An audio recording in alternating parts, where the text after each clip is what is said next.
Hello friends, NJ commerce classes में आपका स्वागत है। आज का विषय लेखांकन प्रविष्टि करने के नियम।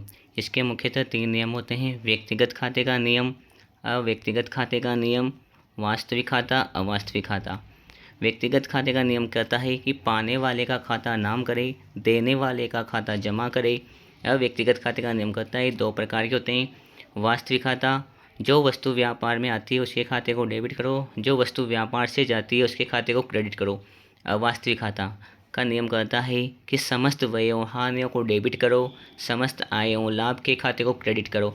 इन सभी नियम के आधार पर अगली स्लाइड में इनके उदाहरण से समझाया गया है। पहला है व्यक्तिगत खाते के नियम के आधार पर जनरल प्रविष्टि। प्रविष्टि दे रखी है, सुरेश से माल खरीदा। यहाँ पर सुरेश से क्या खरीदा? माल खरीदा। अपने पास क्या आ रहा है? माल, यानी कि परचेज आ रहा है। तो परचेज अकाउंट डेबिट टू कौन दे रहा है? सुरेश। तो पहला है purchase account debit to Suresh account. टिप्पणी: यहाँ पर माल सुरेश से खरीदा है, इसलिए व्यक्तिगत खाते का नियम कहता है कि पाने वाले व्यक्ति के खाते को नाम करो, देने वाले व्यक्ति के खाते को जमा करो। दूसरा है वस्तुगत नियम। वस्तुगत नियम का उदाहरण दे रखा है, माल खरीदा 4,000 रुपये का। सॉल्यूशन है इसका purchase account debit to cash, कि माल खरीद रहे हैं नगद, तो अपने पास माल आ रहा है, पैसे जा रहे हैं। वस्तुगत नियम के अनुसार ही आने वाली वस्तु को डेबिट, जाने वाली वस्तु को क्रेडिट किया जाता है। तीसरा नियम है अवास्तविक खाते का नियम, जो कि इसका उदाहरण दे रखा है, राम को दुकान का किराया चुकाया 3,000 रुपये का। प्रविष्टि होगी इसकी rent account debit to cash account. इस उदाहरण में 2 खाते प्रभावित हुए। किराया खाता, पहला तो है किराया खाता, दूसरा है नगद खाता। किराया खाता एक अवास्तविक खाता है, क्योंकि अवास्तविक खाते का नियम कहता है कि समस्त व्ययों हानियों के खाते को डेबिट करो, समस्त आयों लाभ के खाते को क्रेडिट करो। दूसरा कह रहा है नगद खाता प्रभावित हुआ है, क्योंकि वस्तुगत खाते का नियम कहता है कि जो वस्तु व्यापार में आती है उसके खाते को डेबिट करो, जो वस्तु व्यापार से जाती है उसके खाते को क्रेडिट करो। इन तीनों नियम के आधार पर ही जनरल प्रविष्टियाँ होती है। पहला इसके अंदर रखा है, जैसे कि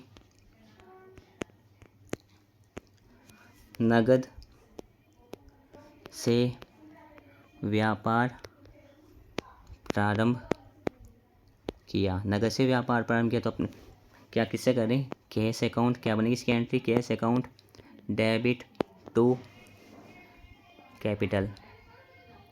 तो कैपिटल क्या है? व्यक्तिगत खाता है। कैश क्या है? एक वस्तुगत खाता है। यह पहला नियम हो गया। दूसरा कहता है इसके अंदर, सुरेश से माल खरीदा। सुरेश से माल खरीदा, या फिर सुरेश से फर्नीचर खरीदा।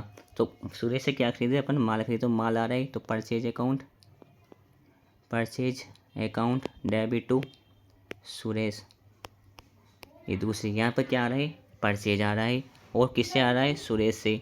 तो यहाँ पर भी दूसरी स्लाइड है, यानी कि दूसरा नियम, यानी कि पहला नियम भी व्यक्तिगत, दूसरा क्या है इसके अंदर? सुरेश, यानी कि माल है सुरेश, तो क्या हो गया नाम का? परचेज क्या हो गया?